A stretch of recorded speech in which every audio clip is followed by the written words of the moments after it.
Live. And where's the noise? Did it It's just... going. I think you're on. You're on right now. Hi, Huh. everybody. Hi, everybody. It normally makes a noise that tells you that you've I gone... think I heard it, but I don't know. It did not happen on my end. So thank you for joining us today. And I'm Ken, and this is Billion, and this is the Movie Boozer Pubcast.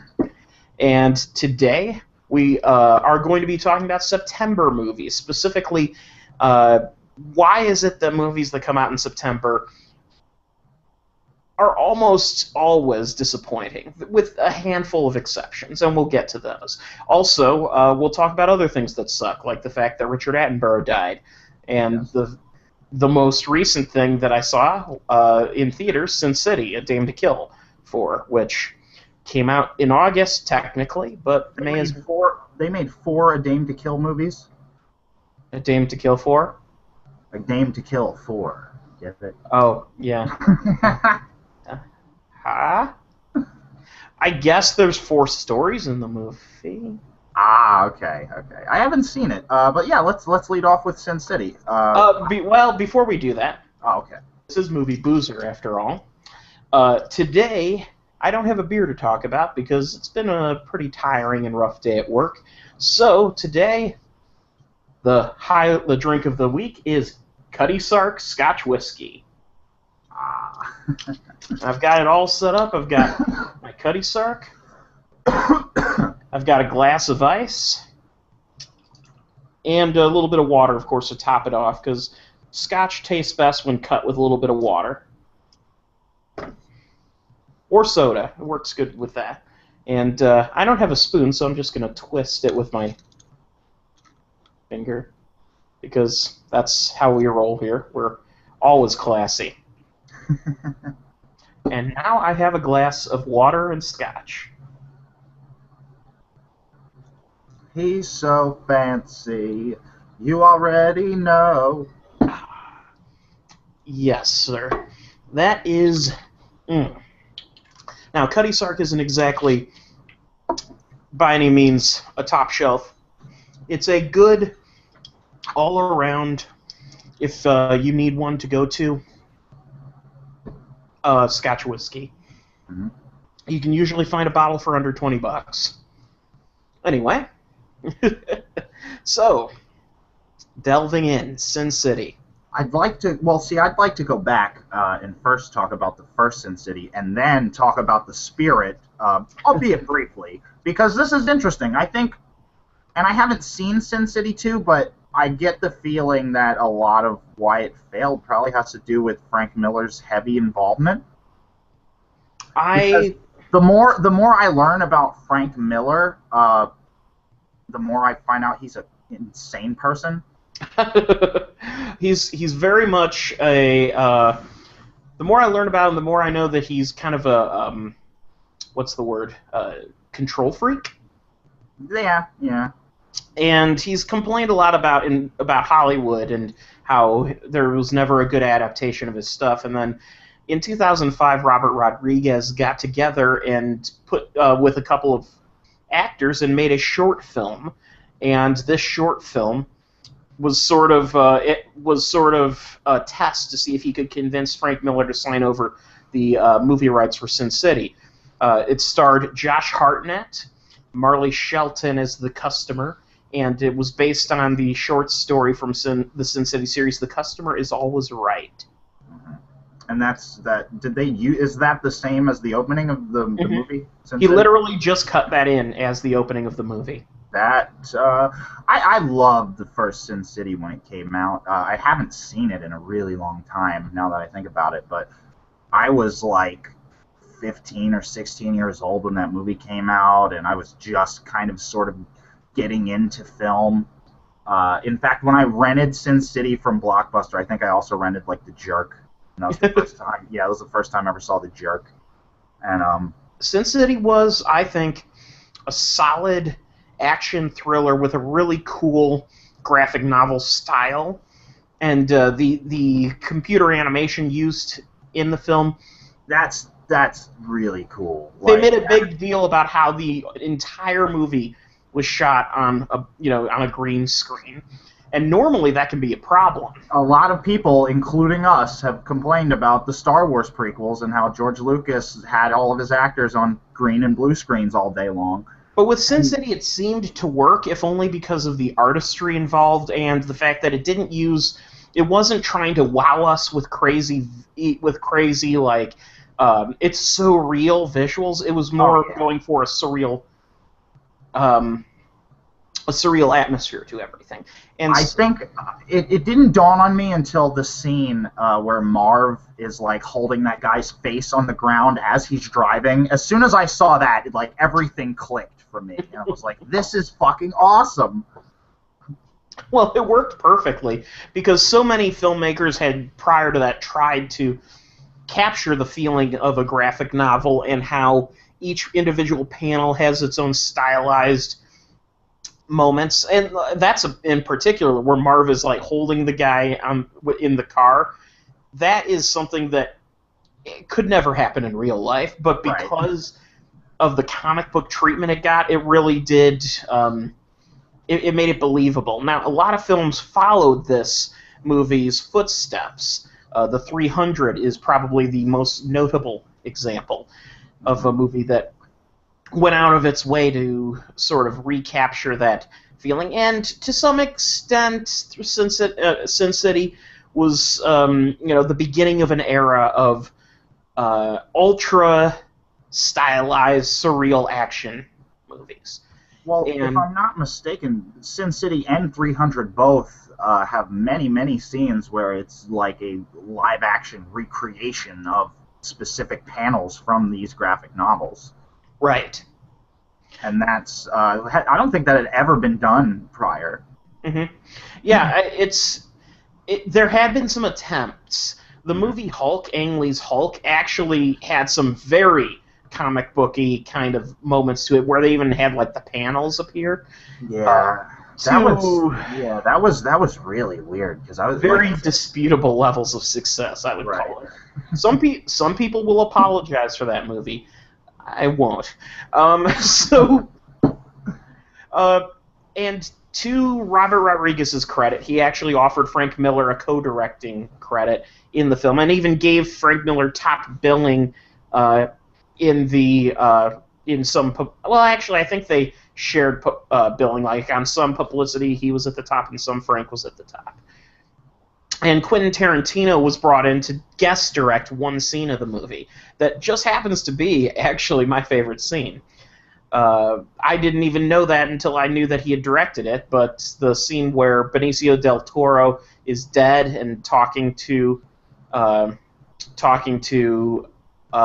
Owen's character in the car. Yes, that is fantastic stuff. Mm-hmm. The movie also had a fantastic supporting cast.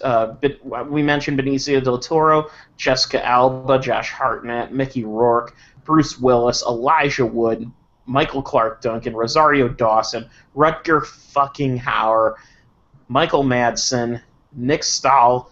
That Michael Madsen delivers what might be one of my favorite lines in the movie, which is like, "You're pushing 60 and you got a bum ticker." Yeah, Michael Madsen, to be fair, is the king at delivering that. Yeah, I was going to say, if you're going to have somebody deliver a line like that, Michael Madsen is spot on, perfect. Are you going to bark all day, little doggy? Are you going to bite? What did you say? I said, are you going to bark all day, little doggy? Or are you going to bite? Oh, man. So, on a random side note, this just popped into my head. The first time I ever saw Michael Madsen was as the foster father in Free Willy. That was the first time I ever saw Michael Madsen. Holy moly! You know what? I didn't even realize he was in that, but come to think of it, that might have been for me too. Yeah, probably. I mean, that's that's of our age, and yeah, that makes perfect sense. You know what's funny? I saw all 3 Free Willy movies that were released. I only saw the first 2. I definitely didn't see the third one. I saw them all in theaters too. I mean, I distinctly remember Free Willy 3: The Rescue. I don't remember the second one like at all, but I know that I went there. I had a friend who, like, growing up, for some reason, the two of us would always go to those kids' movies. Mm-hmm. That's just how it worked out. But anyway, with Sin City, ultimately it's got its flaws, but I would say, of course, the biggest one being, and something Frank Miller has been often accused of, is pervasive sexism. I would say Sin City, the original, it felt okay, if only because the movie was, first of all, the sexism elements were not so bad that they couldn't be overcome by a few moments where female characters actually did kick some ass and take names. And those were all hookers. They were. Yeah. Which is a problem. So by no means am I saying that the movie is without sin in that respect. But it did actually present... I mean, the characters were at least well written and reasonably strong in that aspect. So, I mean, in that respect, you could say it wasn't any worse than your average action movie is. In terms of sexism. On the other hand, then you start getting these movies like another movie that came out a couple of years ago, Sucker Punch, which attempts to be a female empowerment movie, ends up being one of the most sexist movies ever made. I've heard so many things about Sucker Punch, and I've never watched it. And maybe someday I will, because it's got those music video tendencies, right? That's what a lot of people recommended it to me because I like the music video kind of movie. You know what? It has those tendencies, but to me, it's just Zack Snyder borrowed that concept from Martin Scorsese and then utterly failed to deliver upon it. Mm-hmm. I mean, it works a little better in, for instance, The Watchmen. Right. Works a little better in The Watchmen, but still problematic, I think. Yeah. So, I mean, it's clear to me that he just has an iPod list of, like, hit songs that he's just playing. There really doesn't seem to be any particular reason for some songs to be used. Mm-hmm. With that said, let's move on to Sin City: A Dame to Kill For, which I saw last week, and even now, a little bit more than a week later, I vaguely remember the story. It was the problem that this movie has to it is simply that it felt like the first movie, which the first Sin City used, I believe, 3 or 4 entirely different storylines. And it used the best ones, clearly, because all of the interwoven storylines in this movie feel like leftovers. They feel like fan fiction by comparison. Oh, shit. Okay. That is... Because everything is amped up. The violence is actually much weaker in this film. It isn't as prevalent, and it's not as overly gory.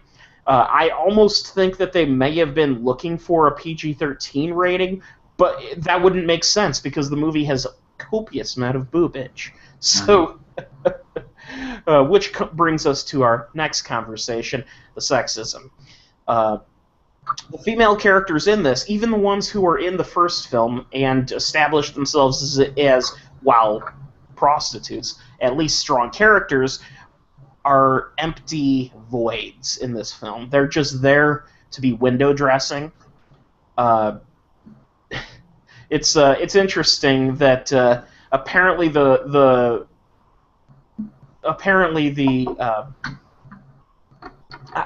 I lost my train of thought there, but anyway, point being, it just didn't ring as true with that. The so-called Dame to Kill For. Is it Goldie? No, it's not Goldie. Oh. The strong female character, you would say, in this movie is a woman who convinces who convinces Josh Brolin's character to kill her husband for her, so that she could basically grow her empire and become richer. Mm-hmm. her strongness as a female character is basically as a evil temptress, and it goes beyond simply being like a femme fatale, and crosses over into just plain. At this point, I think it's pretty obvious Frank Miller has a bone to pick with the women of the female persuasion. There's a great scene in the animated series The Max, and I believe it's lifted straight from the comic series The Max. And it's this woman is kidnapped, and the bad guy is like interrogating her, and she's like in this cheerleader ballet type of outfit, like tied up, and she's like, "Oh, you dress me like this because you've got a problem with women." He's like, "I bound and gagged you. Of course I've got a problem with women." Yeah. Well, okay. The stories are weak. I don't even really want to get too deep into it because we have more interesting things to discuss. So what I will go ahead and do is just summarize. Don't bother seeing the movie unless it's a free Netflix rental. A couple of reasons you may appreciate the movie if you are a fan of Powers Booth. He plays Senator Rourke. I believe he was in the first film briefly, but his role is much larger in this film, and his character is pretty awesome. Josh Brolin, it's hard for him to do a bad character. He's great. I think Marv was underwritten in this film, sadly. Mickey Rourke doesn't have much to do. Christopher Lloyd has a cameo. What? And it's great. He plays a unlicensed physician. Okay. How's JGL? Joseph Gordon-Levitt is good. You know what? He's probably of the lead characters the most interesting, but he gets a total anticlimax of an ending that is supposed to be poignant, but is kind of stupid and pathetic. That's the kind of thing that's poignant to Frank Miller, though. Well, okay. Do you want me to give it away, or should I just... Go ahead. No, because I think I've read some of these comics. Okay. But, again, like, I haven't touched Sin City since, like, 2007 or something, you know? So I'm going to go ahead and give the spoiler alert then. Basically, Joseph Gordon-Levitt's character is a gambler and a... well, he's Clive Owen's character from the first one, right? But he's had, like, reconstructive surgery? You know what? To be honest, if he is, they certainly made no effort to tell us that. Really? Yeah, I'm pretty sure that's the case. I'm pretty sure that he's supposed to be Dwight from the first movie, but his character's name is Johnny. Oh, okay. No, then it's Josh Brolin that plays Dwight. Okay, yeah. Wait, Josh Brolin was supposed to be the same character as Clive Owen? Yes. That makes no fucking sense. It's in the comic, though. It happens in the comic. He has reconstructive... well, they explained that he had reconstructive surgery, but they don't... I'm sorry, that's a terrible casting change choice. I think... Well, you know what? I think both of them played interesting characters, but they were not the same person, like, at all. Right, okay. So I'm going to go ahead and just say, if that's true, then what a joke. Well, I mean, that's what it was supposed to be, but you said... I actually see it right here in Wikipedia. Yeah, he is. You said you enjoyed Josh Brolin's performance. Oh, no, I did, but it's not the same person. It's a different character. It's not played as the same character. So now it's a different context. Now it's flipped. Right. Well, I mean... You know what? I mean, from a perspective of them both being different... I guess, the yin and the yang of that same character, okay, I can maybe see that, but you know what, whatever. Joseph Gordon-Levitt's character, back to that, he's a gambler and he never loses. That's kind of his thing. Anytime he gambles, he wins. So he winds up in a poker game with Senator Rourke, and he thoroughly trounces Rourke. Rourke immediately seizes the opportunity to have Gordon-Levitt captured and beaten, and he ends up killing Levitt's girlfriend. And it's revealed very quickly that Joseph Gordon-Levitt is Senator Rourke's bastard son. Well, anyway, Gordon-Levitt is beaten up and bloody, but he goes back to the poker game, wins again, beats Powers Booth, and gives this speech about how I've beaten you, and everyone in this room knows that I've beaten you. And that's all they need to know. And Rourke seizes the opportunity to have him killed, and says, and that's the end of his scene. Joseph Gordon-Levitt's dead. So yeah, it's supposed to be powerful that he could win at cards, and so someone beat Rourke, I guess. As far as making statements, it's kind of a pathetic one. I mean, beat him at cards, then skip town, and actually, here's the thing: if he can't possibly lose, if he's that lucky, then just win all the possible money in the world you can win outside of fucking Sin City, and then buy out the Rourke family, like buy every cop that Rourke owns, and turn them against him. You know, do something that actually makes a difference. Don't just whatever. Moving on. Fuck Sin City. Well, fuck Sin City too. Yeah. Well, in retrospect, I mean, no. Yeah, what we're going to talk about now are September films, which Sin City 2 may as well have been. Right. Films released in September. September is sort of a dumping ground for films. Movies that contractually they have to be released at some point are either released in January, early February, or September. Those are like the true dumping grounds. September probably has the worst track record, because with January you at least will have bleed over from like the Oscar season. So, you know, that's something, you know, sometimes films that were released in, you know, a small batch get an expansion. Right. I'm going to just go over some of the wonderful films that just in the last 5 years were released in September. We're in 2009. We have Mike Judge's Extract. Oh my God, have you seen that? It's not good. I was sold on it from the trailer, and then I watched the movie, and I was like fucking straight up dumbfounded. And let me just put this into perspective for you. Like, Office Space is great.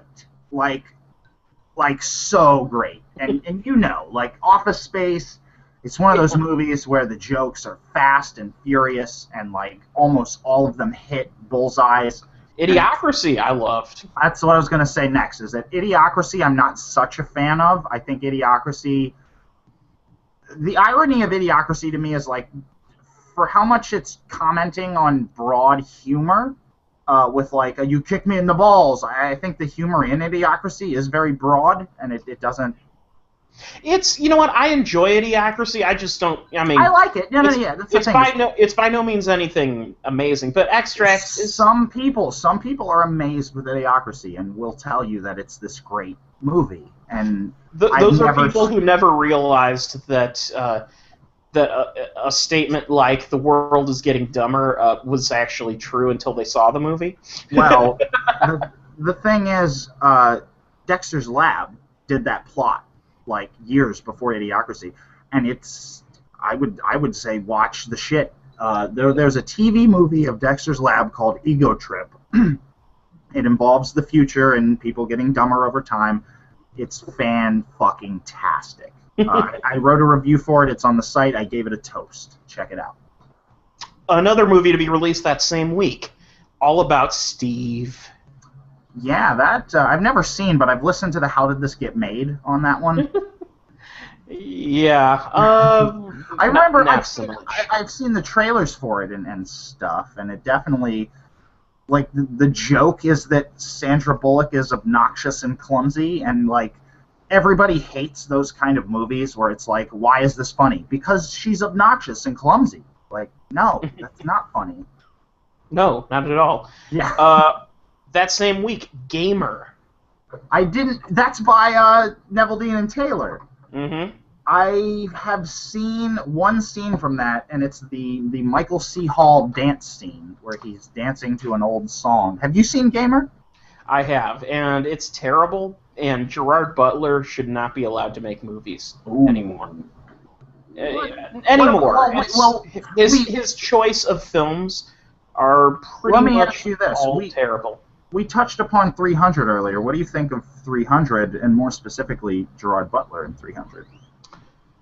Okay, I mean it's a movie that every time I watch it gets a little worse. Ah, okay. All right, now we start getting into mid-September of 2009. I'm only going to cover a handful of films, though. I'm not going to cover every release, just the highlights, or rather, Yeah, I was going to lowlights. say, tell me what you think is the worst of what you're seeing. Well, All About Steve is clearly the worst of the 2009 September. Now, on the best side, it is worth noting that in mid-September of 2009, The Informant, Steven Soderbergh's film, did get released. I haven't seen all of that, but yeah, that's a good movie, right? It is, and actually, the only reason why I can see that movie as having been released in September is the fact that Soderbergh's films are generally given a reasonable release, but they usually only perform moderately in the box office. And I'm guessing that the studio was under some obligation to release it, and they weren't sure about it. They didn't want to give it an Oscar run, even though the movie did get a few nominations. They did end up dumping it then. Cloudy with a Chance of Meatballs also came out, and I know some people like it, not so much. I wasn't impressed with it when I watched it, and I was disappointed because a lot of people were like, "Yeah, this is good, this is creative." I didn't. Other movies released in that year, Fame. I never saw Fame. There's no need to have. And that's not. Is that an adaptation of the TV show, or is that a remake? It's the remake of the movie Fame from the 80s. The movie that's the Broadway musical. Yeah, sort of, pretty much. It's, you know what? I don't even care. It's Fame, and I don't know shit about it. One of my best friend saw it on Broadway when we were in high school because he was in band, and they took a band trip to New York and went to a Broadway show or whatever.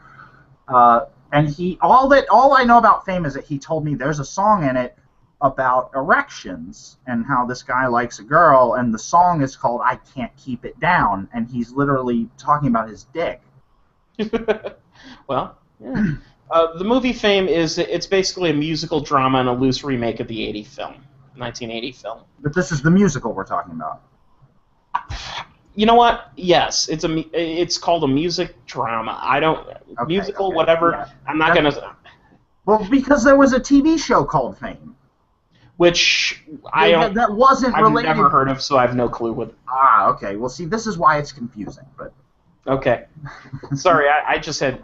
And then another wonderful movie from that year, I Hope They Serve Beer in Hell. I've heard the title, and I think some people I know probably like the Facebook page of that movie. What do you tell me about that? It's the Tucker Max movie, and Tucker Max is a narcissistic dick. So... I don't know who that guy is. Yeah, go to his blog, and basically all it is him describing how he's date raped women. Now, he doesn't call it date rape, but in almost every case, it's basically him getting women drunk and fucking them. So I have a very interesting question. Oh boy. Did the movie Miss March come out in September? I have no idea. Miss March, what year did that come out? I'm not 100% sure. I'm gonna say 2008, maybe. Oh, actually, it did 2009. It says. I just looked it up. The Whitest Kids You Know movie. Sort of. It's only two of them. Take a guess what month. What month it came out. March. I looked it up. Yeah. So, because it's Miss March. I'm stupid. Okay. So in 2010, this is going to be a controversial one because I'm not so much a fan of Machete. I'm not a fan of Machete either.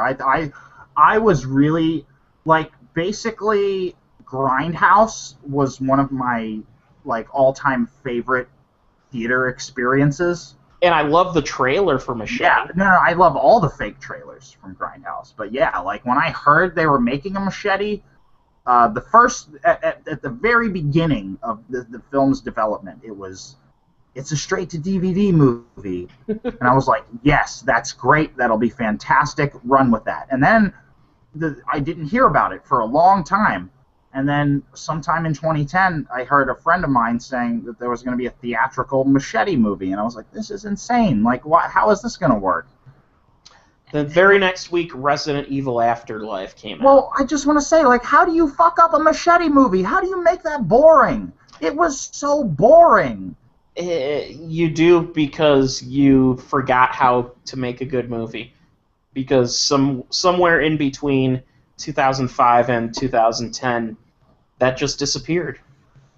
Robert Rodriguez forgot it. Planet Terror is awesome. Planet Terror is awesome, and that came out in, what, 07? 06. You know how fucking hard I laughed when that missing reel thing came up?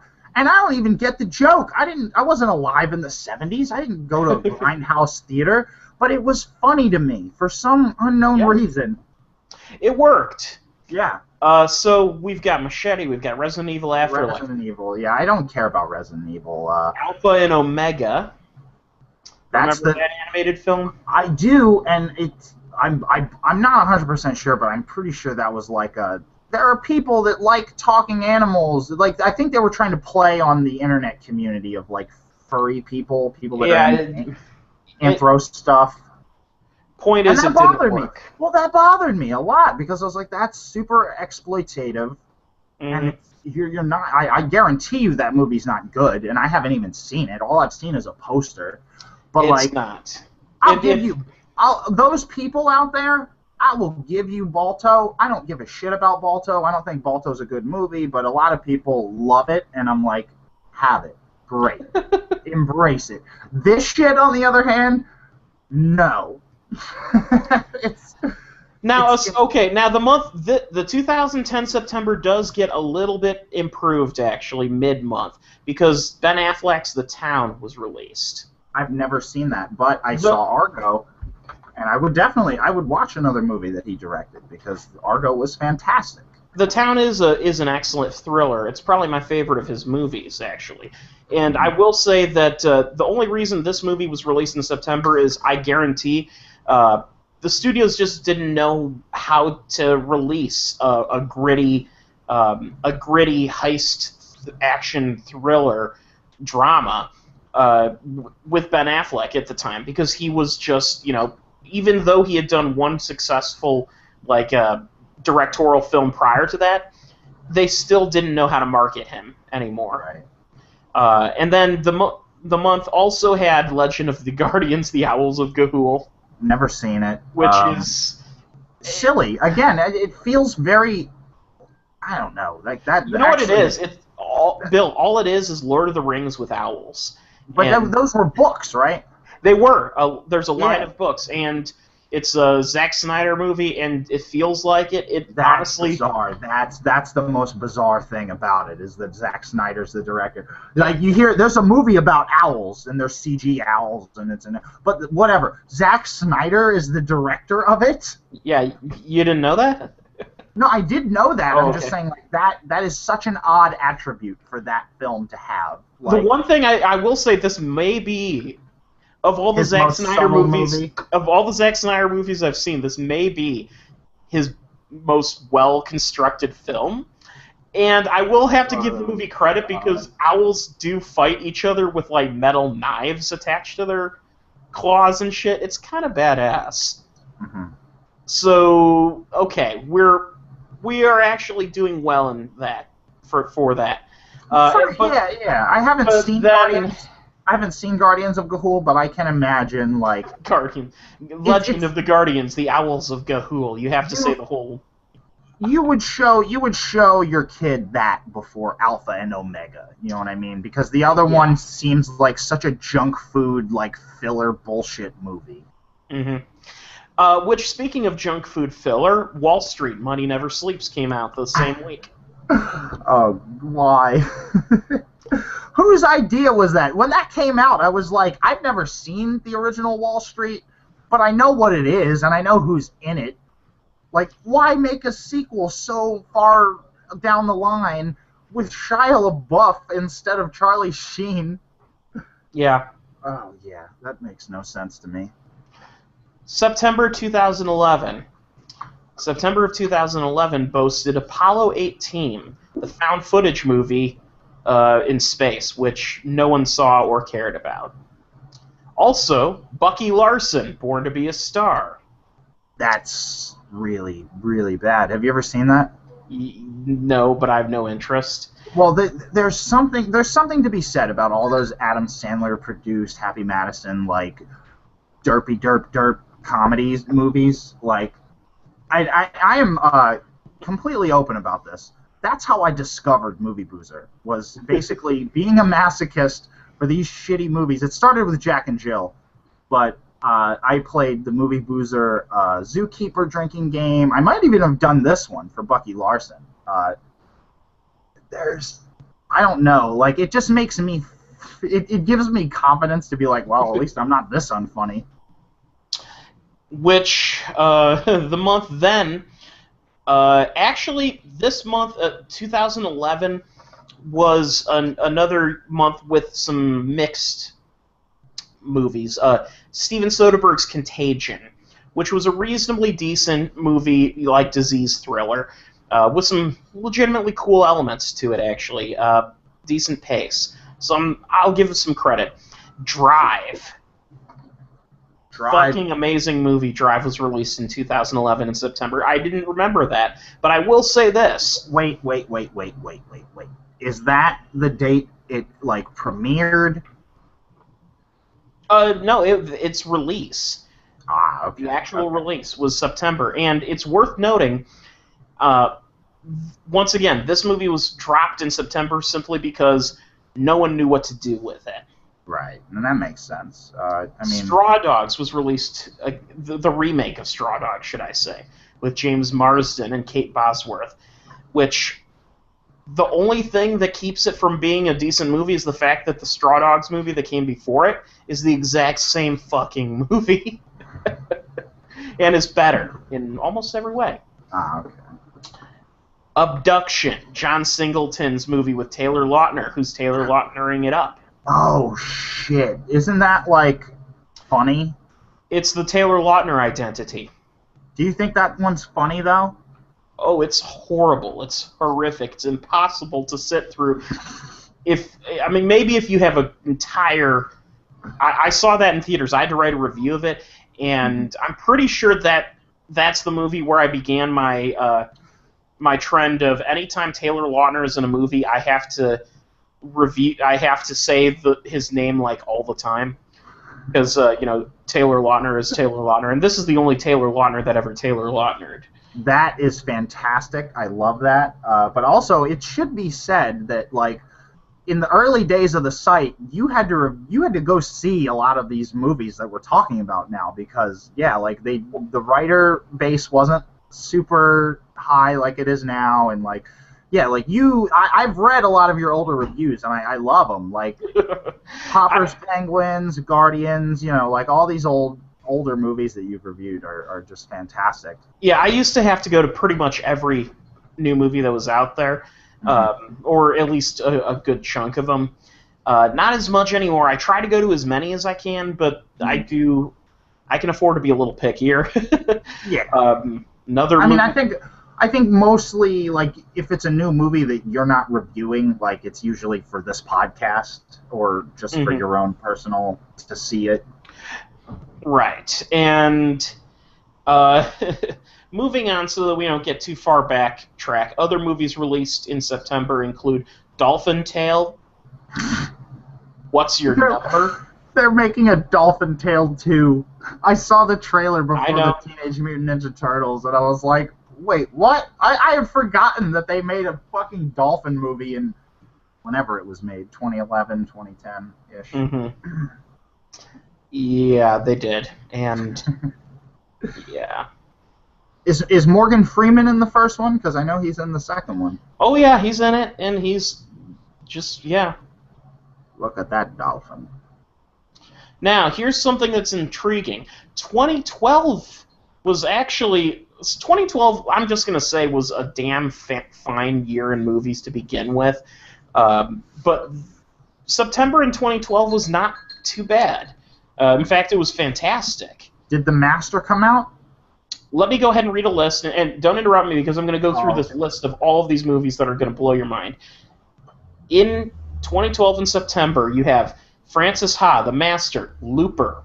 You have Seven Psychopaths, Cloud Atlas, End of Watch. You have Much Ado About Nothing, the Joss Whedon film. The Perks of Being a Wallflower, Silver Linings Playbook. You have, let's see, Frankenweenie, Tim Burton, not bad. I mean, it's probably one of his better recent films. Oh yeah, it's got heart to it. Life of Pi, and hell, even Clint Eastwood in Trouble with the Curve was not bad. Mm-hmm. On the other hand, on the dark end of it, you have Red Dawn. You have The Collection. You have Barfy. The Lords of Salem. You have Hotel Transylvania. Taken. I've heard 2. interesting. Taken 2. Like, okay, this month specifically, I had tried unsuccessfully to launch my own website with my own podcast, where I reviewed trailers. And this was the month I was doing that. So like almost all of these movies I did trailer reviews on, and like I know all of these movies. Mm-hmm. And the Anna Karenina remake and Resident Evil Retribution. So it was actually kind of a torrid month.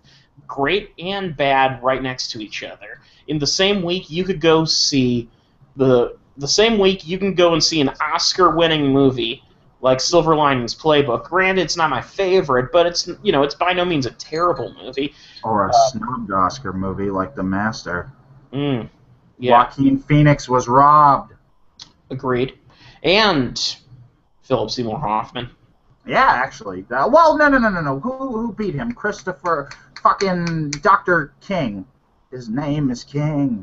Christoph Waltz won against Philip Seymour Hoffman, which I can't really be mad about. Oh, no, I'm not mad. I don't get mad when one person wins an Oscar over another if they're both, very strong in that. So September, it's interesting. September recently has...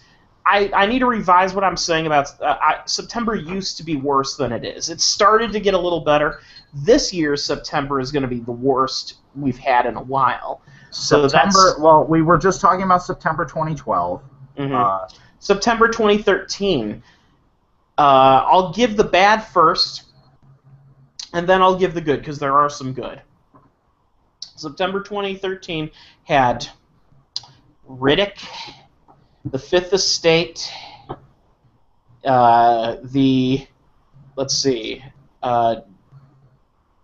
it had Enough Said, which I didn't like. Some people liked it. It had, let's see. Now, some of these got a September release, but weren't actually fully expanded until this year, actually. Oh. Like Oculus, that wasn't released until February, as far as I know. But, Insidious Chapter 2, Battle of the Year, Machete Kills. I haven't seen Battle of the Year, but a friend showed me the trailer, and it looks like something I might watch just as like a haha, this is funny to me. Yeah, but on the good end, you have Rush. You have the... Wait a second. Okay, so you know what? I'm not even going to count movies like The Railwayman and Dallas Buyers Club, because those didn't get released in my area until much later. Mandela, Long Walk to Freedom. Grossly underrated film. Got nailed by critics, and I honestly loved it. Mm-hmm. Let's see. And you know what? It's so kind of half and half. That's pretty much all you're gonna get for that month. So we covered a lot of these movies on this show back in Mhm. September 2013. So yeah, ultimately, it's not as bad as the Januaries. We did a January movie retrospective earlier, and I will revise my opinion. September movies are usually bad, but there are some years where it turns out to be good. Let's go ahead and just talk about this year's movies in September, so you can see where we're coming from as far as the sadness. This week, the only major release is a movie called The Identical. Identical? The Identical. Have you heard anything about it? I've never heard of this. Yeah, The Identical currently has a 13% on Rotten Tomatoes. The only movie being released this weekend has a 13% on Rotten Tomatoes. And here's the best part. The movie is basically like about Elvis, but not about Elvis. It's about identical twin brothers separated by birth. One of them becomes a rock star and the other's like not. What's this movie's budget? Well, it's a budget enough to hire Seth Green, Ashley Judd, and Ray Liotta. So, middling Oh my god. Why to low. why am I still sitting here with no Bubba Hotep sequel, but you're telling me about some other bullshit? There's 2 Elvis movies. Make a fucking Bubba Hotep sequel. This month is so sad that they're giving Forrest Gump an IMAX release this weekend. Ah! Because they think people are going to pay to go see Forrest Gump in IMAX. I love Forrest Gump. I enjoy... I enjoy Forrest Gump. But why do you need to see that on an IMAX screen? Dude, that feather is going to look so badass. Yeah, and you can see him shot in the ass in full 3D. I don't think it's 3D, but still. Next week is, of course, Dolphin Tale 2. Right.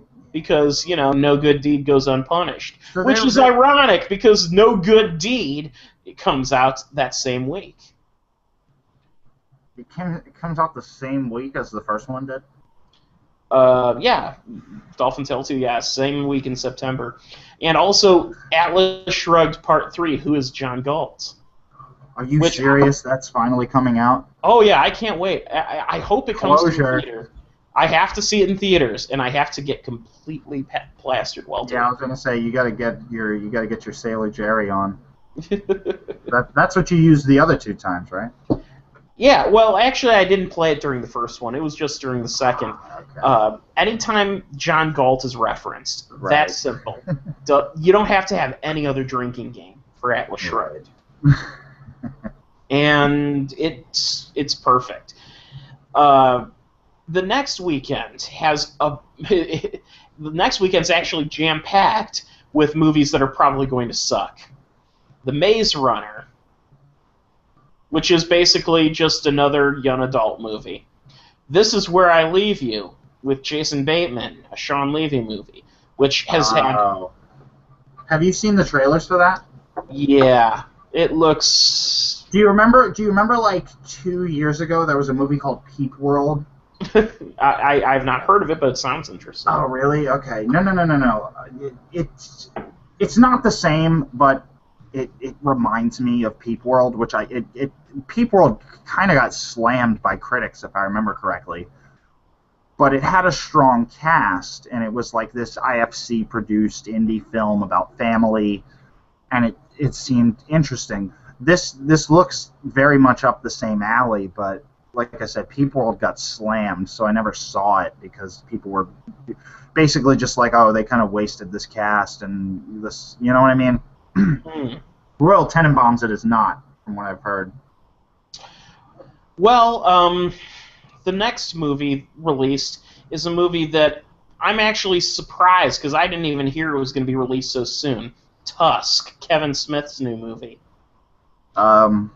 Just makes me think of the Fleetwood Mac album. It stars Michael Parks, also Haley Joel Osment, Johnny Depp is in it. Isn't Justin Long in it? Yeah, Justin Long too. But I really, you're gonna reference him? Well, no, I thought he was one of the leads. He probably is. All I know is That's the only reason I brought him up is because I believe. Well, I don't hate Justin Long. I think Justin Long's all right, but I believe he's one of the leads in Tusk. all I know is the movie is based on a story from Smodcast, which is an intriguing concept that it's based on a podcast. Have you heard this? Have you heard the story? I have not. I have, and it's retarded. So I'm kind of interested because I'm like, what the fuck is this? What's he going to do with this? Well, we'll see. All I know is from the fact that it's being released in September means that it's probably being dumped for contractual reasons. We'll see. Because right now I see nothing about a release other than it's supposed to release wide. So what is that? Just like a film fest premiere date? It says wide, according to Box Office Mojo. We probably won't get it here, but if I have the opportunity, I'd like to watch that. But I tried to watch Red State. Have you seen Red State? I have seen Red State. I haven't seen all of it, but Red State was a problematic movie, but I liked some of the things it was going for. I would call it a admirable failure, ultimately. I think a cop-out, though. Right, no, yeah. The biggest problem with Red State, I think, was that Kevin Smith, as a writer, tried to get too much. He tried to communicate too much of the story via cell phone conversation. John Goodman's character, literally all he does for half of the movie is explain things to his supervisor on the phone as to what's going on. The rest of the movie's quite interesting, and it's just too bad that it's a little too the writing could have been sharpened up a bit, I think. Now the next movie that's going to be released, I love the trailer for it, but it is ultimately a Neeson-sploitation film, so we'll see what happens. And I admit I love the title of the movie too. It's a pretty badass title, A Walk Among the Tombstones. I don't think I've never heard about this. I haven't seen any promotion for this. The trailer, from what the trailer tells me, A Walk Among the Tombstones is basically Liam Neeson plays a disgraced police officer who now works as a unlicensed private detective, and it involves like kidnapping, and of course Liam Neeson in kidnapping. You can't go wrong, right? Well, this you can, but you can easily. This is very indicative of me being a child of the 90s, but I can't hear Tombstone in a movie title without thinking of a Western. Yeah, I'm your Huckleberry. Yeah, I was thinking, and then I was like, oh yeah, Liam Neeson was in a terrible Western this year, A Million Ways to Die in the West. Yeah, no, it's not a Western, but yeah, it should be a Western. Wouldn't you watch the fuck out of a Neeson-sploitation Western? There is a Liam Neeson Western, and it's actually pretty awesome. What is it? It's Liam Neeson and Pierce Brosnan, and the movie is called Seraphim Falls. And what's unique about the movie is it starts off like a normal, like, it starts off with a cool concept. Pierce Brosnan is like this person in the middle of the mountains, and suddenly a shot rings out and like a bullet hits right next to him, and he goes on the run. And it turns out Liam Neeson is riding in with a bunch of hired guns to try to kill Pierce Brosnan for some reason that you don't know. It's not revealed until later in the film. And you just get little glimpses of it. But as the film goes on, the film becomes more and more hallucinogenic, and it becomes more and more spaced out to the point where eventually you figure out that the film's not necessarily taking place in reality. Somebody saw Dead Man. Oh yeah. Oh, it's an acid western for sure. It's not quite as spacey as Dead Man. I fucking love Dead Man. That's one of my favorite movies, actually. That's an awesome movie. Yeah. Stupid fucking white man. Oh god. And in Ghost Dog, nobody gets his cameo. That's brilliant. Yeah. Seriously though, Seraphim Falls was released, I think, barely to any theaters.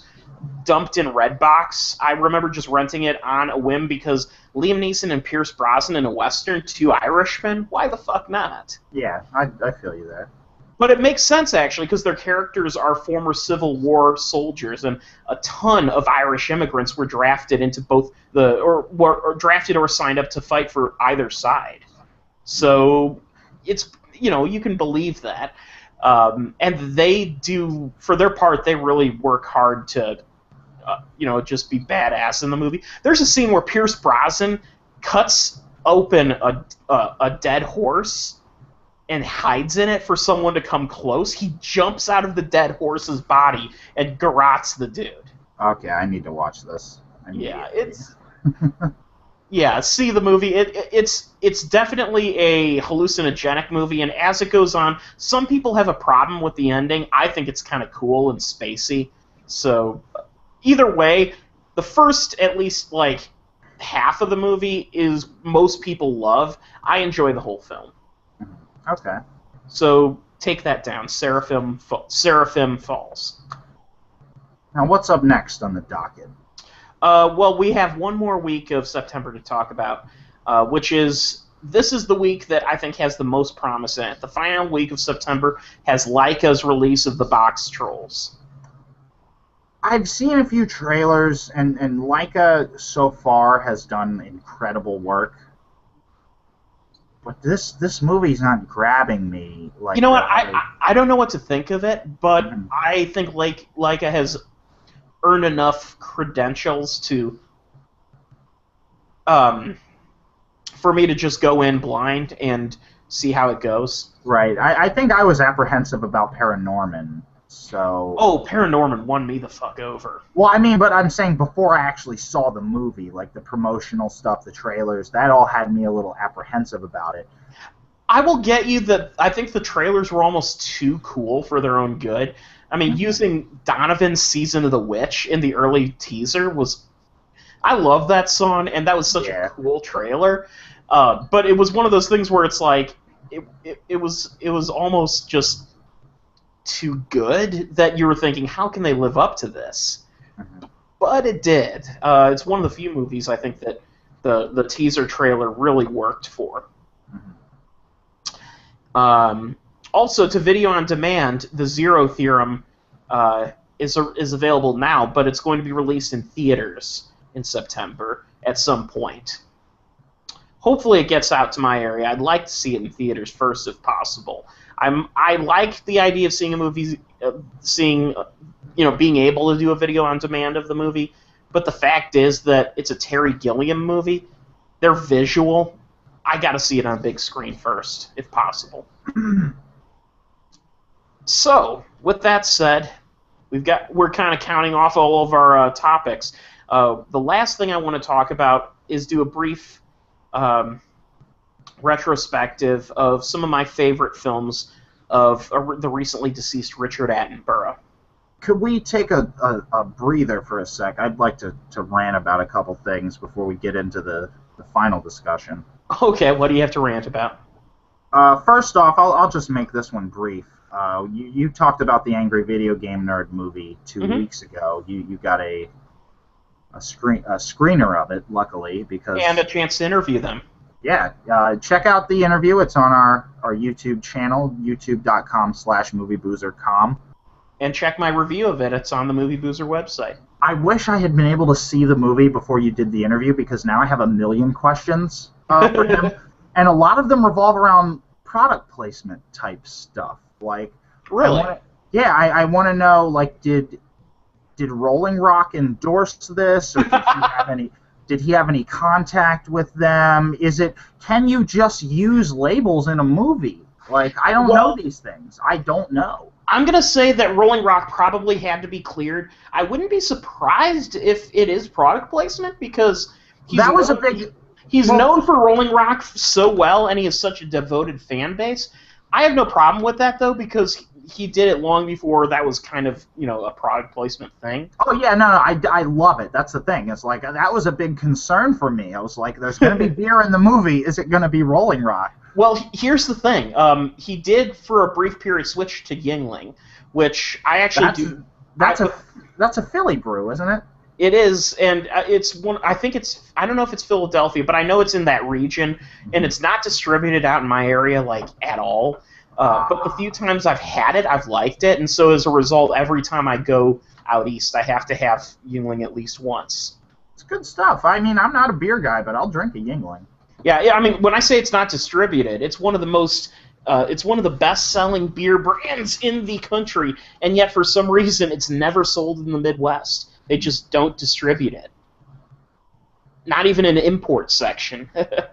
Now, we talked when you watched the movie. We talked about. I asked you about TV to movie adaptations. I mean, this is a web series, but the Angry Video Game Nerd web series has always been a little better produced than a lot of web series, so it always sort of had that TV element to me.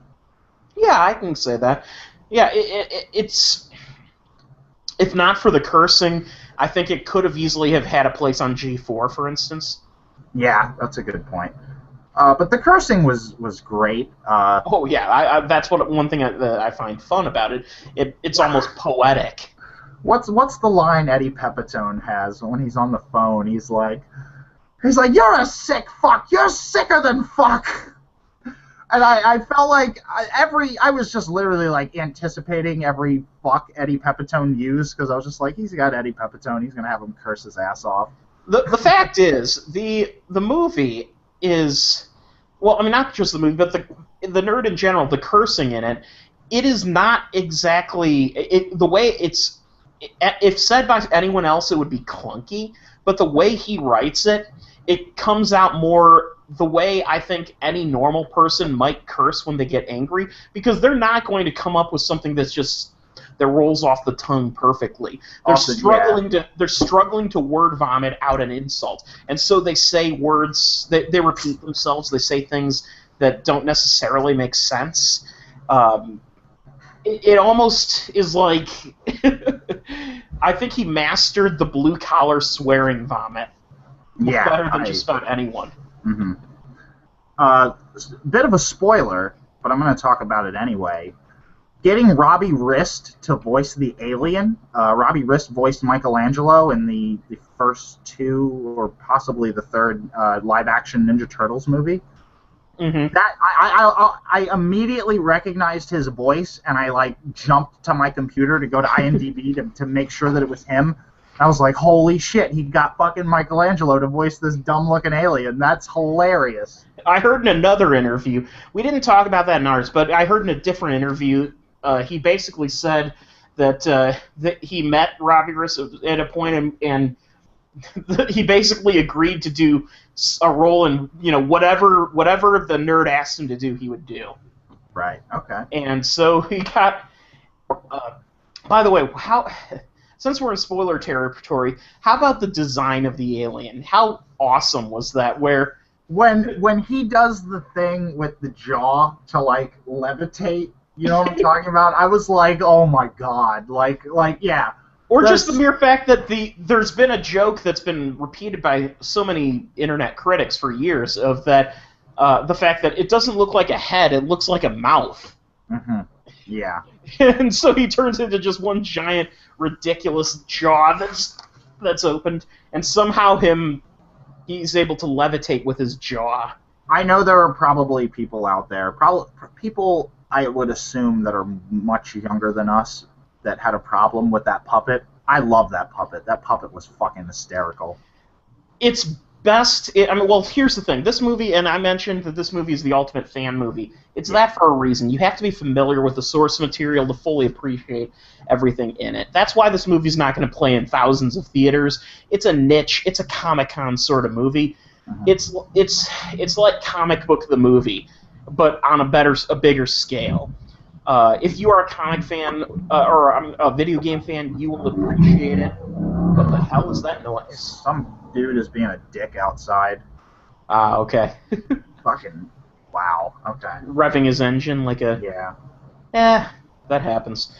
But here's the thing. If you are familiar with video games, or if you are a film, like a B movie film geek, like... Well, I would say if you're a child of the 80s... Because there are so many 80s and early 90s references in this. The Ninja Turtles 3 reference got me so hard. I was fucking crying laughing at that. I had to stop. Yeah, I had to pause the movie because I was like, I don't want to miss anything. I'm laughing so hard. Hmm. Yeah, I agree. I think I was really glad to see that he got the people he got to be in the movie.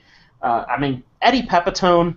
Just if you've ever seen any of his comedy, or if you've ever seen, I highly recommend the documentary The Bitter Buddha, Oh yeah. Yeah. which is all about him as that kind of a comedian who you may never have heard of him, but he's had such a huge influence on the comedy community over the years just because other comedians have followed him and followed his career. And yeah, so that was really neat. What else about the movie really caught your eye? Anything in particular? What did you think of the long-awaited review of E.T.? I thought it was brilliant to put it as an aside to the credits because That was great. it's a way to have your cake and eat it too. You don't have Yeah, to. it was a bit. It was well when I heard that there was going to be a review in the movie, I was really concerned. I was like, how is that going to work? Where is this going to go? How are you going to transition into this? It'd be easy to make it a crutch that you have to lean the movie on, but instead he used it as just sort of a bonus. Right. Yeah. It was well done. I would have liked to see a full-on AVGN episode of it in the bedroom or the whatever rec room. You know. Well, I will say this. James Rolfe has it right, though. In response to critics of why he didn't do a full review before, he said, there are so many internet reviews of E.T. the game Yeah. out there already, and so many of them are so funny, it would be hard to do a completely original one. Shout out to the Spoonie one. His is pretty funny. One thing I found fascinating about the movie that I did reference a little bit in a picture joke in my review is the fact that they didn't have the right to use the exact same footage of E.T. as in the game. They had to reproduce it. They reproduced a lot of game footage, like the True Lies video game. I'm totally blanking on a lot of the other ones that they use, but like Silver Surfer, tons of games that he's reviewed. They did these like shitty mock-up recreations of. Mm-hmm. And they're brilliant. Putting a fake mustache on the shitty 8-bit ET from the Atari game. Oh god, that cracked me up. Yeah, I found it fascinating, and it taught me a little bit about rights issues in movies, and you know what you can get away with and what you can't get away with. He references the film E.T. and Steven Spielberg specifically, and shows a photo of Steven Spielberg. Like, everybody knows what he's talking about. Right. I guess, like, liability, Atari, we can't show the cartridge of the game. Right. Triple E-T-E-E. Fuck it. It works so well. Like... Yeah, exactly. And so, in my review, the photo I used a picture of the cartridge that was doctored, and I just referenced Dragnet. The story you're about to see is true. The names have changed to protect the innocent, and I used a question mark. But, yeah, so let me get back to Richard Attenborough, though. I think we've covered the AVGN movie pretty comprehensively. He passed away recently, and it's not a tragedy. He lived to be 90 years old. That's very respectable. It's a tragedy that, he couldn't have done more, but then he lived a huge full life before that, whether it be as a director, as an actor, or a philanthropist. He did a lot of work, as particularly with the environment and human rights, and a lot of that is reflected in his in his later work, in particular Gandhi, which you had a chance to see recently, Bill. Now, what did you think when you saw Gandhi? You know that TV show Penn and Teller Bullshit? Yes, I haven't seen it though. You've never seen it? Oh man. Oh well, I've seen an episode here and there, but did they do something on Gandhi? They did. They did it. They also talk about Mother Teresa and Gandhi, about how they're not the saints that they're made out to be.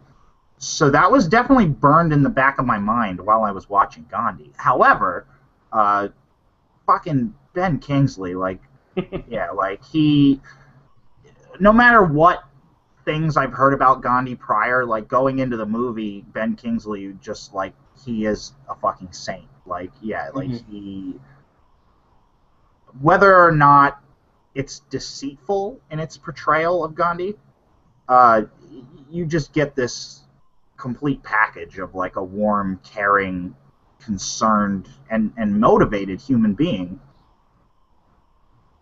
Yeah, absolutely. And you're right. From a historical perspective, you can throw stones at just about any biopic. Mhm. Uh, I mean, it's Well, impossible that yeah, that's one to. thing. Is like it was from what I've heard about Gandhi's negative side. That's not portrayed at all in this. But I mean, I Well, and here's the thing: the negative side that I've heard of the stories that I've heard about him. Uh, to me, they almost seem a little bit forced. Like some talk about his how he had some racism against I like heard the I've black heard a South lot about Africans. yeah, I've heard a lot about racism. Right, that's something that's put in there, and I I've read some of the things he's written, and I don't even interpret it the same way I think some people do. I think it was more of the matter of him. He was focused when he was in South Africa on bringing rights for more of the Indian workers there. Um, you know what? I'm not an expert, so I'm not going to say that whether one side of the story is true or not. But the fact is, the movie does make it clear, and Gandhi did have a huge contribution to human rights causes. And you know what? I mean, Martin Luther King slept around. You can say that he was a Right. horn Mm-hmm. dog. But guess what? He also basically made the civil rights movement in America the movement it was. He helped get that amendment passed. He made uh, such huge strides that you know what I mean. There, you can't deify characters, and I don't think the movie Gandhi deifies him. I mean, No. it makes him out to be a very good person, Mm-hmm. which I believe he was. I mean, They what is do well, yeah. They do show. I'm not gonna say it's not. They never show him being a bad person, but they do very often show him struggling to make Mhm. decisions or to, you know what I mean, like to carry out an act or something. Yeah, they made it clear that he had to make the decision to do what he did. He had to For make a lot of sacrifices. right, he didn't have to assume wealth and being a well-to-do lawyer in the name of peace and human rights. He could just as easily have advocated a violent overthrow of the British government. He didn't, Yeah. and thousands of lives were probably saved because of that. Now let me ask you this: Richard Attenborough was an actor first, right? Yes. That very much comes through in Gandhi because I would say he's a very good actor's director because Hmm. yeah, like all the acting in it is on point. You can tell like he probably worked with everyone personally, He gave and the actors room to breathe. Every performer in the film, even if they're not a very developed character, they get their moment in the yeah, sun to really deliver something that makes an impact. he really Gandhi's brought the wife, best. Yeah, he brought the best out in everyone in that movie. right? Gandhi's wife, the actress who plays her is, I mean, she's when you think about it, for a married man, you barely see her in the movie after the first half of the film. Yeah, But you remember her character and her impact on the film. I'm looking up the actress's name was Rohini Hattangadi. Really a fantastic performance, and I remember that distinctly. Especially the scenes where she's struggling with her husband's cause and with his decision to, for instance, everyone who lives on his compound has to take turns cleaning the cesspool, for instance, which she has problems with that because historically in Indian society, the people who would touch feces were the untouchables. These were people who were low rungs of society, and Gandhi was against the concept of there being a caste system, of there being the different levels of nobility leading down to the dirty people who you don't really talk about. And that's exactly what I'm saying when I say he came off as an actor's director, because every character had a humanity to them. Right. I think a performance in the film that's very brief, but in my opinion, it leaves a haunting, frightening impact on the film. The character of Brigadier General Dyer, played by Edward Fox, one of, in my opinion, the most underrated character actors of his time. Edward Fox had starring roles in films like he starred in The Day of the Jackal. He was in Soldier of Orange, which was one of the early films by Paul Verhoeven. He was in A Bridge Too Far. He was in this movie, of course, The Bounty. Even in Never Say Never Again, it's not a great Bond film, but he's good in it. Right. Anyway, Edward Fox plays General Dyer, who you would know him, Bill, even if you don't recall his name, as the general who ordered his troops to fire on the crowd of protesters. Yeah. And they weren't even protesters; they were just gathered for a basically town meeting. Mm-hmm. And this is based on a real historical instance where thousands of shots were fired, and there were nearly as many people killed as there were shots fired in this shooting incident. It's one of the most horrifying moments of just systematic slaughter that you can hear in 20th century history. And his performance at the trial scene later on, where he's at the inquiry and being asked about his goal, and he has this look on his face of just shock that he could ever have had his decision questioned. Mm-hmm. And to this day, it like shivers down the spine of that performance of how just dedicated he was to getting forth a brainwashed character who just was just completely patriotic and blind.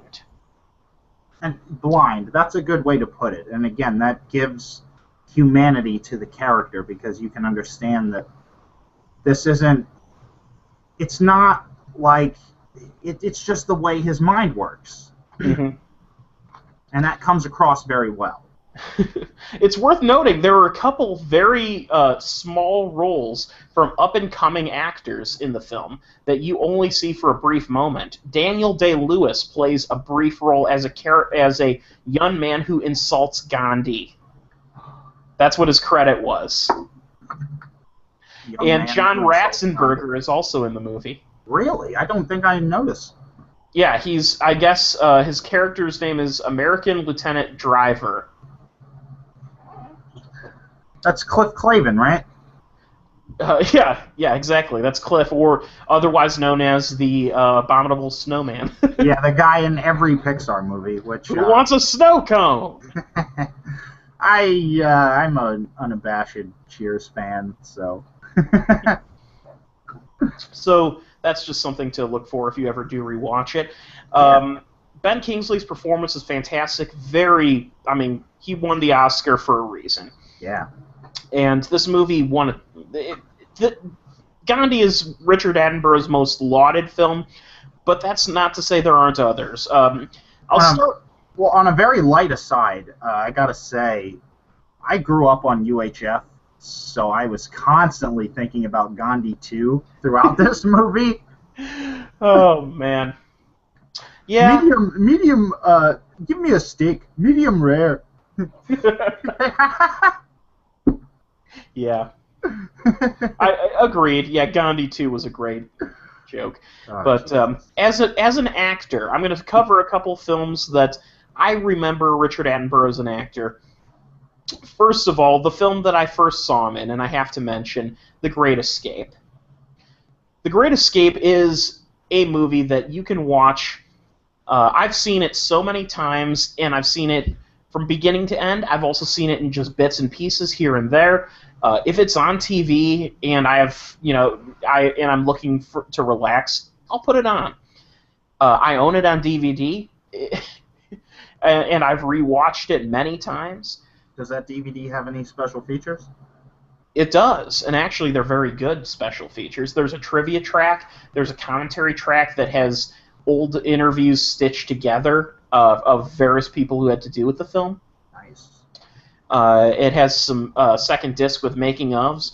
Director John Sturgis, his interviews segments are interesting. He's a little bit elderly when the interview took place, but I liked hearing some of the bits he has to say about the film. Now, I haven't seen The Great Escape in a long time, but from what I remember, it's a lighthearted take on a very dark event. Is that right? Well, that's the thing. It's lighthearted in a way. Here's the thing. The movie came out in 1963, and in those days, making a dark war film was just not something you did if you wanted anyone to see the movie. So the movie is definitely a bit of its time, where it covers a very sad subject, in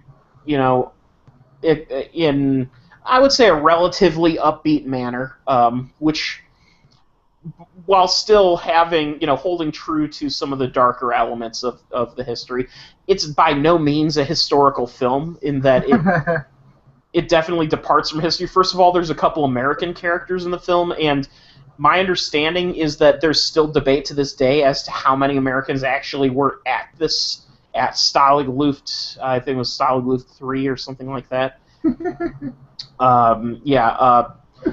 They get away with James Garner's character because James Garner's character is a American who fought in the RAF, which did happen. There were Americans who flew for the British who volunteered prior to the Americans entering the war. Steve McQueen, though, is just there because he was an incoming star, and they wanted him. That said, Steve McQueen is fucking awesome. Well, I was going to say, yeah, Steve McQueen is so charismatic that, you don't really care. And he did all of his own stunts in the driving sequences, with the exception of one.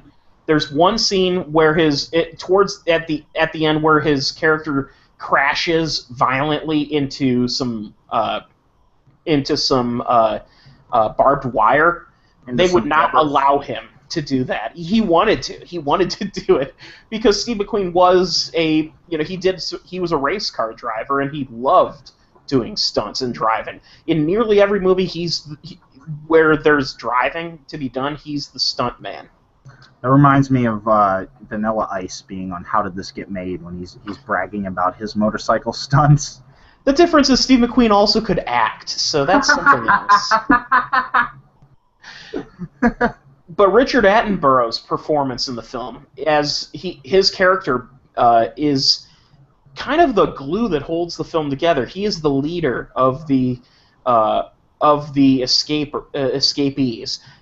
Big X, Lieutenant Roger Bartlett.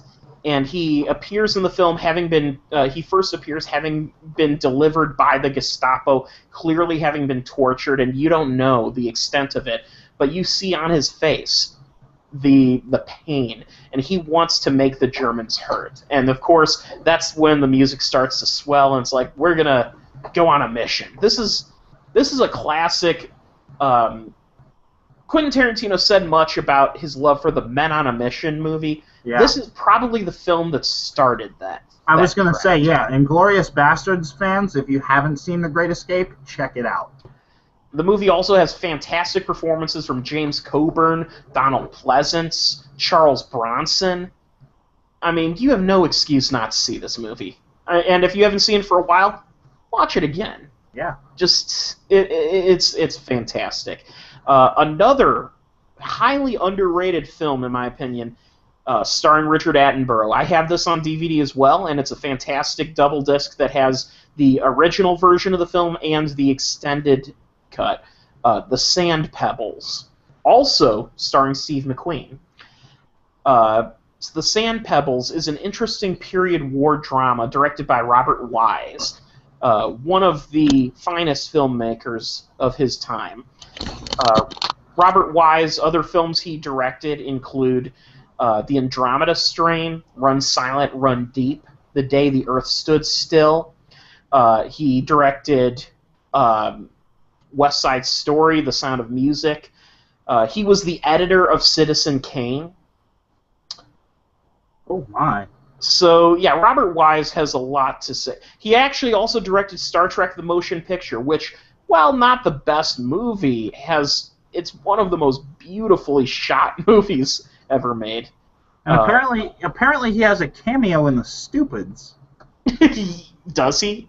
Apparently it says Stanley's neighbor, The Stupids. That's his only acting credit. That's unfortunate. Well, maybe he owed someone a favor. John Landis. John Landis, yeah. But anyway, The Sand Pebbles stars Steve McQueen, Richard Attenborough, Richard Crenna, Candice Bergen, who is also in Gandhi, by the way, and Mako, which is something that a person who's into voice acting might appreciate. Yeah, how is he in that movie? Well, you have to understand the story of the film. The movie takes place in 1926 in the Yangtze River in China, and it's based loosely on gunboat politics, which is the U.S. government and various other countries would basically patrol the rivers of some Chinese regions in order to basically show the flag, show some force, and keep businesses that were run by Americans open. So usually factories or industrial projects, things like that. I don't think you mentioned these. I just looked at Robert Wise's filmography. He also directed The Day the Earth Stood Still and West Side Story. I said both of those, actually. Oh, okay. I'm sorry about that. That's okay. But the film takes place on a gunboat called the USS San Pablo. And this is based on a novel, and it's not. It's based on history, but it's a historical fiction story, so it's not, a true story. Just was set within true events. Steve McQueen's character, the star, is Jake Holman. He is a machinist's mate who basically is in charge of keeping the engine running on this gunboat. And Richard Crenna is the captain of the gunboat. Richard Crenna, you might know, Bill, as Sylvester Stallone's as the Colonel in the Rambo movies. Ah, he's in First Blood? Yeah, First Blood. He's in Rambo 2 and 3. So anyway, with that said, Mako is a coolie. Basically, a coolie was the pejorative term used by Americans at the time to hire Chinese manual laborers to do work that the sailors didn't want to do. And he's basically Steve McQueen's. I would say he's his trainee on the ship. He's teaching Mako's character, who his name in the movie is Pohan, and he teaches Pohan basically how to run the engine. The movie is. This is where you get to some controversy in that, by today's standards, Mako's character could be considered maybe a racial stereotype because he's kind of a slightly dim-witted Chinese laborer. But by the standards of the 1960s, his character was actually kind of a step forward in that while he's depicted as dim-witted initially, his character he's eager to learn, and he learns well, and he actually becomes a very important, pivotal character in the movie. And using an actual Chinese actor in the pivotal role of a movie was a rare thing. It's worth noting that, as a result, Mako was nominated for Best Supporting Actor. If it's potentially racist, I should point out that it's pronounced Mako and not Mako. Oh, really? Is it Mako? It is Mako, and I only know that because they named a character on Legend of Korra after him, because he did voice acting on The Last Airbender. Oh. The series, not the movie. I've even seen interviews where he's referred to as Mako. Does he just not correct people, or? Probably. I guess if you've lived your whole life having your name mispronounced, you probably just get used to it. I know. Nostalgia Critic gets shit about it all the time, about the pronunciation of Mako versus Mako. I Mhm. know that the character named after him on The Legend of Korra is pronounced Mako. Ah, okay. Now, while the movie didn't win any Oscars, it was nominated for a ton. It was nominated for Best Picture, Best Actor for Steve McQueen, Best Supporting Actor for, I guess, Mako, Best Art Direction, Best Cinematography, Best Film Editing, Best Sound, and the score by Jerry Goldsmith. It's a fantastic adventure drama, and Richard Attenborough's character in the film is a friend of Steve McQueen's character. His character's name is Frenchie. And what the hell is that noise? That was me, sorry. I still hear it. It's reverberating. Uh-oh. Been cut off. Well, anyway, so you're muted still, but back to what I was saying. The character Richard Attenborough plays in The Sand Pebbles, Frenchie, is a character who takes to the defense of a Chinese woman who was sold basically into sex slavery. He ends up falling in love with the girl, probably to his own detriment, and winds up fighting for her honor. And it's a really it's a really fantastic performance and highly underrated. So I would say give that one a look as well. Now, we are running low on time, so I do want to fast forward to just a couple other worthy films directed by Attenborough. A Bridge Too Far is one of the best war films of the 70s, and Attenborough has a cameo as a crazy person. His credit specifically is lunatic wearing glasses. Then also he... who cannot talk about Jurassic Park? His character, John Hammond, is an actor. I'd like to talk about Jurassic Park. Okay. So we'll make that magical. our last thing to talk about then. Well, I don't want it to be the last thing because I'd also like to at least touch on Miracle on 34th Street. Oh, okay. Well, Yeah, let's we'll touch get on into both that, of them but, then. Jurassic Park is just, by design, like such a perfect.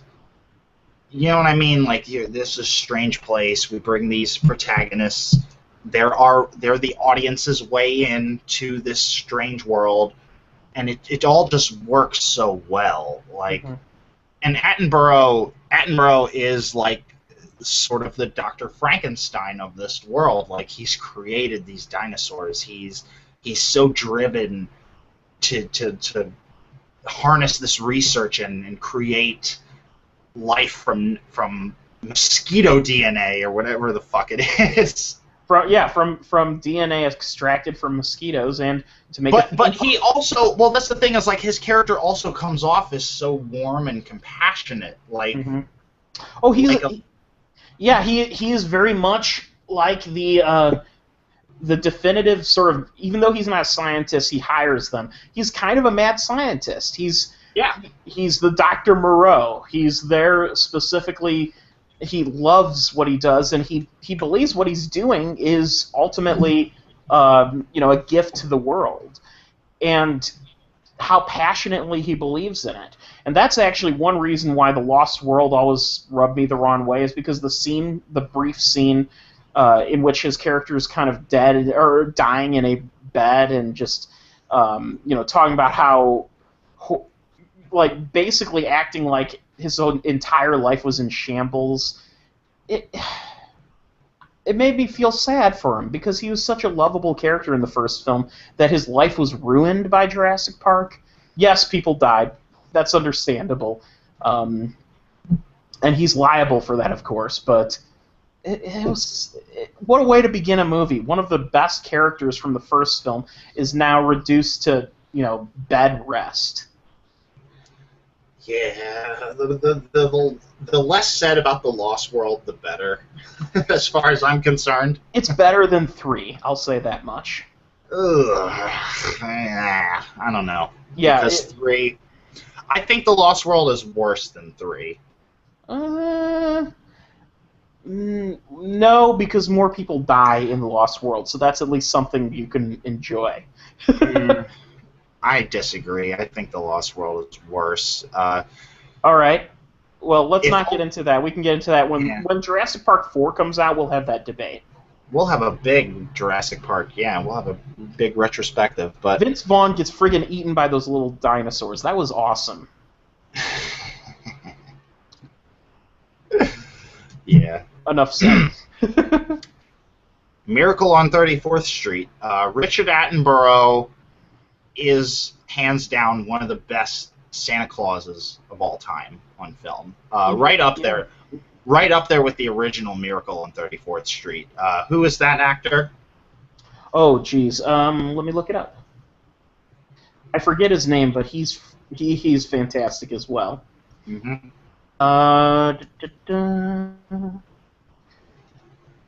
Actor is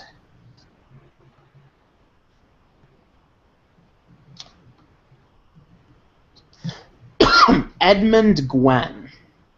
Edmund Gwenn, yeah. Edmund Gwenn. I like that Richard Attenborough took a different approach than he did as well. Like a lot of the Miracle on 34th Street movie is kind of shitty, but his performance is so genuine and so heartwarming.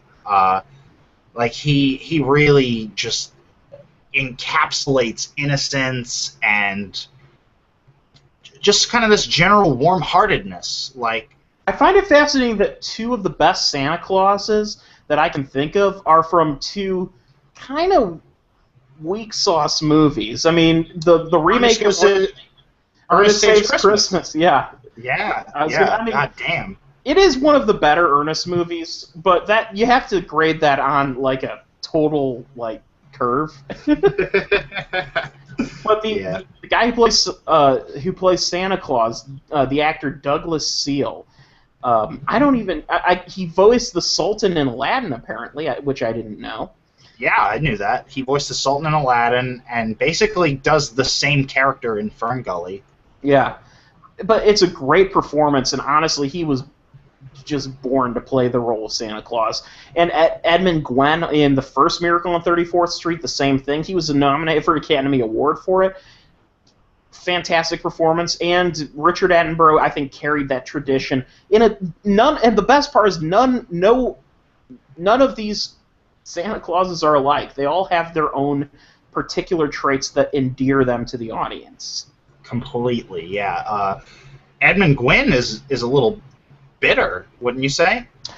The thing I like about Gwen is he actually, of all the Santa Clauses, he's the one that makes you question whether he's supposed to actually be Santa Claus until the end. You wonder if he is just kind of a crazy man who just. But again, it humanizes him in a way that I don't think Santa Claus has before or since been humanized on film or in writing, because like there's those doubts, there's the fact that he's a little bit cynical, right? And but it doesn't carry over to the remake, but in the same respect, I think it works in the remake because the remake was going for a totally different tone, right? But Gwen in the original is like almost cynical to a certain point. Cynical, but also very much passionate and very loving. That's what makes it. That's what makes it fascinating. And it's worth noting that some of the work that Gwen did later in life, he did things like Alfred Hitchcock Presents. He did some science fiction theater television shows. So he did a lot of darker movies. He was in Them, the classic monster movie. So he was a flexible performer. Is that the one with the giant insects? The giant ants, yeah. Okay.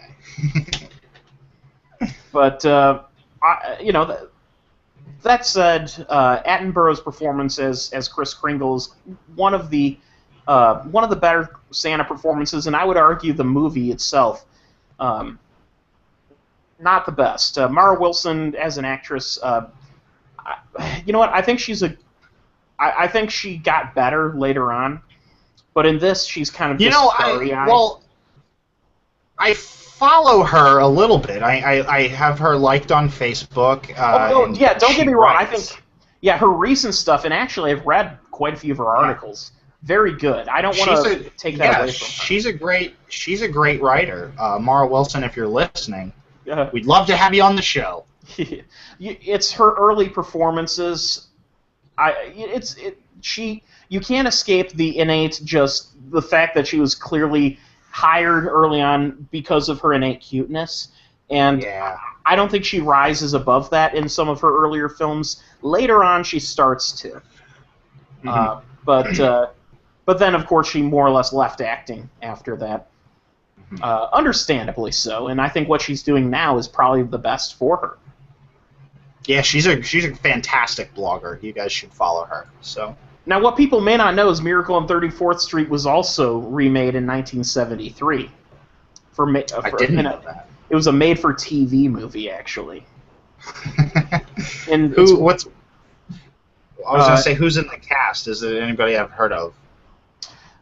The film stars Sebastian Cabot as Santa Claus, actually. Never heard of him.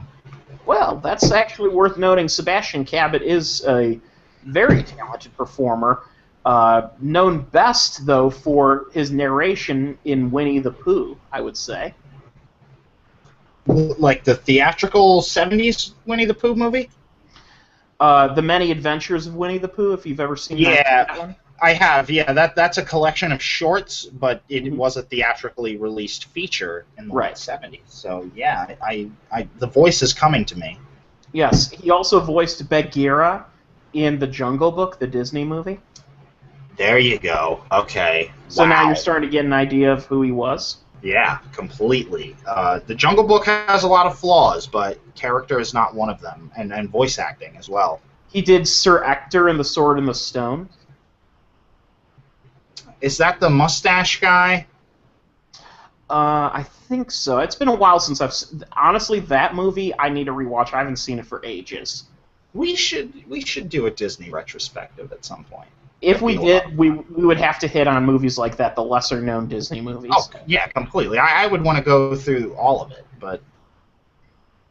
But anyway, with that said, are there any other Attenborough performances or directorial roles that you'd like to highlight?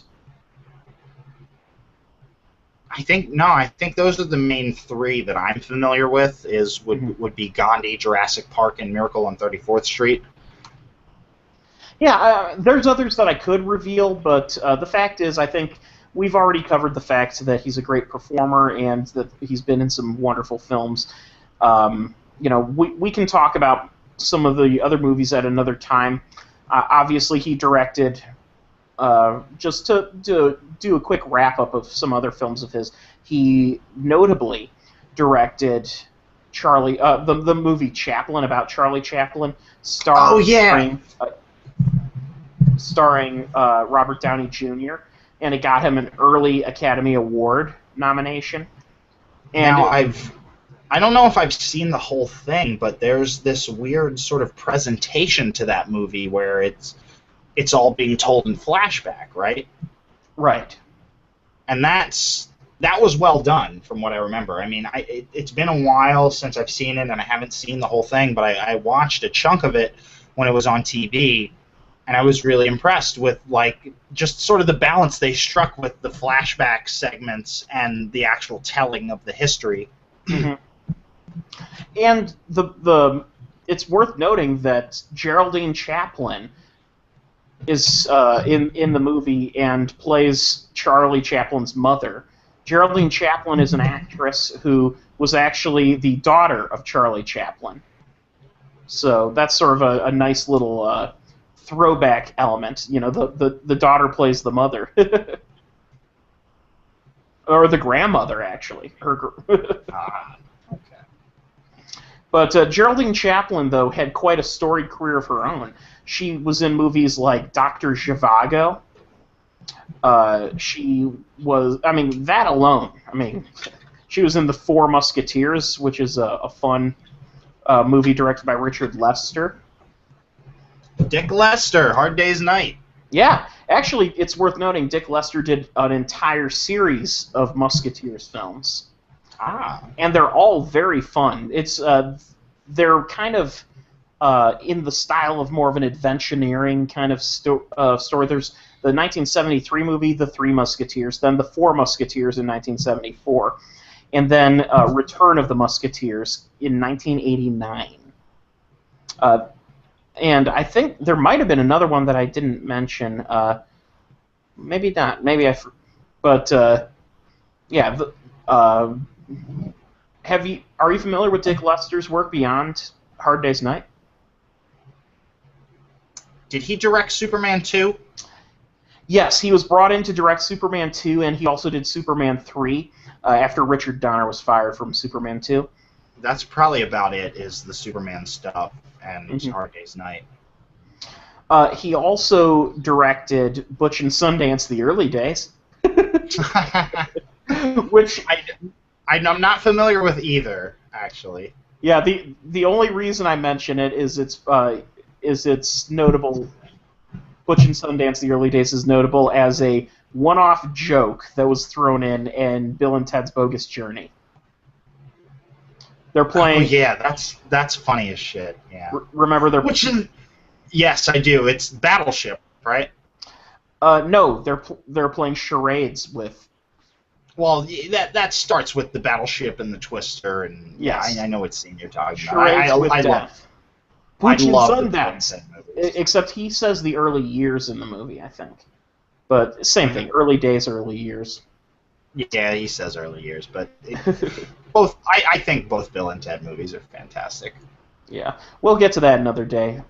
I think we've almost come to 2 hours here, so we're going to go ahead and close it off. I know, Bill, there was something else that you wanted to talk about. We will talk about that next week. I don't know. Yeah, because I'm sure that'll take up a good half hour at least.